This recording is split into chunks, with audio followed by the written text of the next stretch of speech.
20 buckaroonies? I mean, under 20 buckaroonies? It's insane how much fun you can have per dollar out there if you're willing to put in the research and the digging of games. Or heck, just subscribe here, I got you covered, don't worry about that, alright? Now in this video I collected some of the best pure boomer shooters that you can find for under 20 buckaroonies. I know there are more out there, and if you want to know even more than that is on this list, I suggest you join the Discord linked in the description of this video, or just watch some other of my videos. I got all of them covered pretty much in this channel. Now I hope that this video will bring to your attention some of games that you have never heard of before, and some games that you might even consider buying. So with that said, let's go!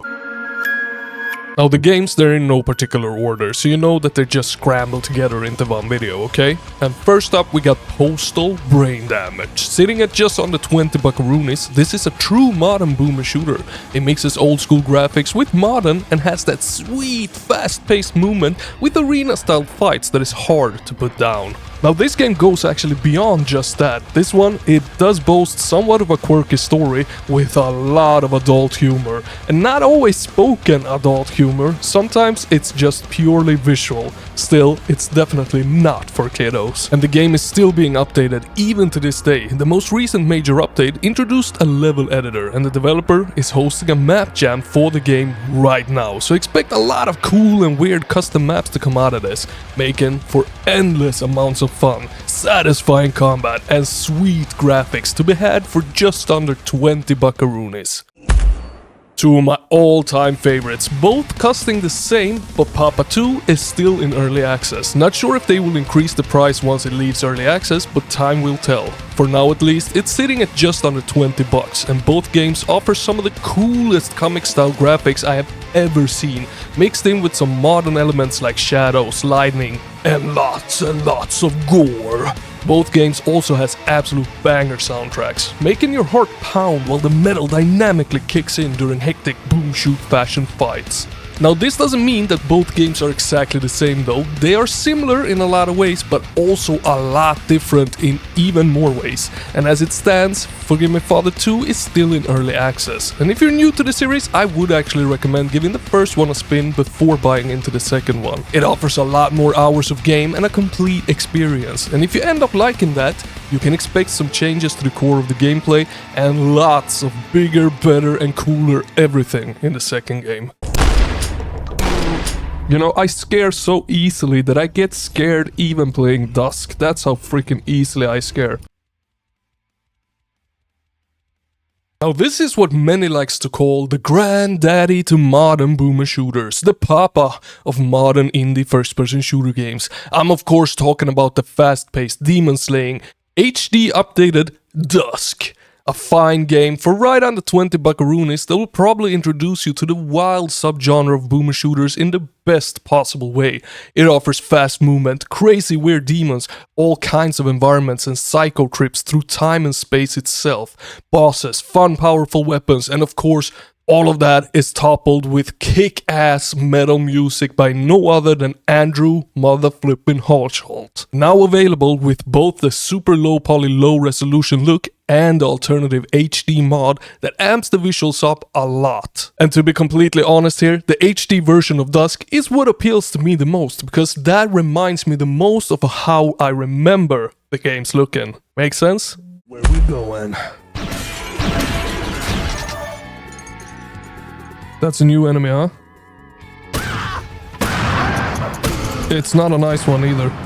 Ever dreamt of playing a game that feels a lot like Duke Nukem but that works flawlessly on both consoles and modern PCs? Well, you don't have to dream anymore, just go and buy Slayers X for 16 buckaroonies. It will give you the super bad voice acting, extremely ugly cutscenes and build engine graphics, but created in Unity. Toppled with some really fun gameplay, wacky weapons, even crazier enemies and a lot of toilet humor. I mean, it sounds like just a dream come true, doesn't it?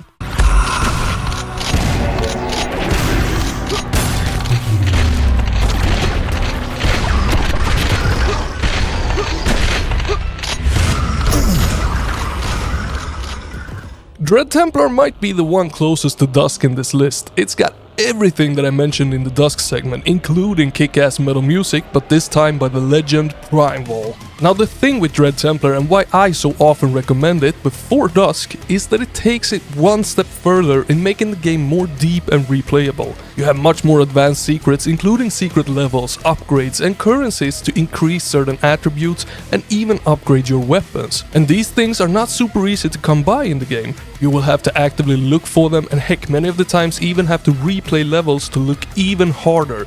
And I know, that sounds like it could be painful, but the difference it makes to the gameplay makes it oh so worth it in the end. And of course it has great combat, great music, great levels, it's just chef's kiss all around. Join the Discord, hit the like and subscribe for all things indie shooters. I'm talking top down, third person, first person, and all the brutal and best indie games.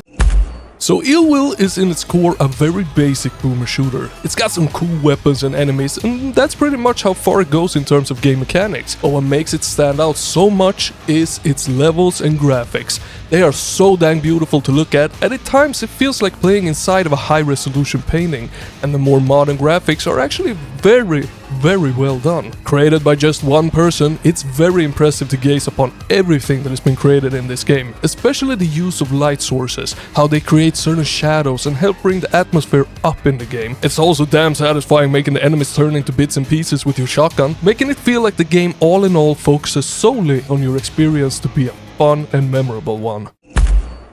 Now this is a treat, a very brown looking tweet, because for just under 20 buckaroonies you can get the most brown game in the history of brown games. But it's not a bad thing, because the game actually reeks of good looking and insane high quality. It's a Quake-like as far as first person shooting in alternate 1980s Czechoslovakia goes, filled with puzzles, sick and twisted environments, a ton of environmental storytelling, and beings that are out to kill you. So in other words, if you enjoy the simplicity but yet craziness of Quake, I'm sure you will love this fresh, very Quake-like experience as well.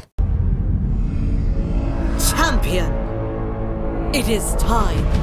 Oh, a medieval is a very unique one. It's not really possible to categorize where this one draws its inspiration from, or at least I can do it. It feels like a mix of Hexen meets Doom in the world of Serious Sam. In other words, a very unique experience. And if you didn't figure it out already, that is a really good thing. It's very fast-paced, with huge open arenas for you to literally dance around your enemies while you blast them with your out-of-this-world weapons. I mean, heck, even one of the weapons literally shoots planets at your foes. Yeah, you heard that right.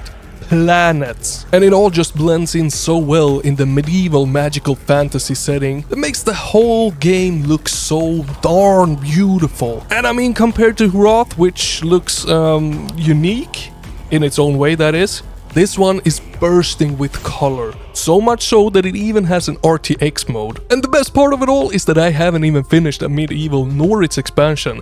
I mean, they are fantastic and I should have, but other things came in the way and eventually they just got put to the side. You know how it goes sometimes. So I still can experience both of those fresh. Beyond GC Doom, a wild and crazy boomer shooter created in the source port of the good old Doom engine, and not the modernest of ones, oh no. For as authentic boom shoot feel as possible, the developer decided to use one of the first version of GC Dooms to create this game. It's boasting semi-open world sections that don't feel linear at all, which can be both a sense of freedom and frustration, as getting lost is a high probability in this game, especially seeing as there is little to no holding your hand. Yet, it's a really cool experience that is still getting updated as it's still in early access, and in my opinion, it is well worth its asking price thanks to its charming characters, wicked cool combat, and all around amounts of fun. Okay, it's about to go down, baby.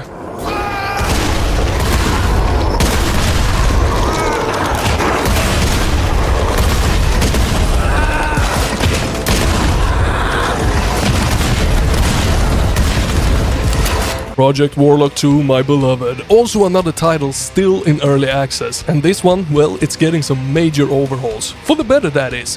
Now, I recently jumped into it to check out the major overhaul that the game recently got, and it's now insanely good in my opinion. It feels a lot more structured and like the game knows what it wants to be, and it sticks to that. I mean, it has to be easy for a developer getting lost when trying to make a somewhat deep but yet simplistic shooter.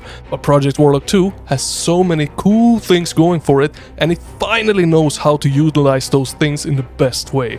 I'm talking 3 completely different campaigns, character upgrades, unlockable skills, upgradable weapons, insanely unique but awesome looking graphics, and a ton more. Now, had you heard of all the games in the video? Are you considering buying one? Let me know down in the comments. Let's talk about it. Let's get to know each other. Let's amp up the engagement in this video so that it goes viral and Slim explodes and can make YouTube full-time. Yeah, sounds good? Yeah. Good. Now, see you in the Discord or in the next video. Slim over and out.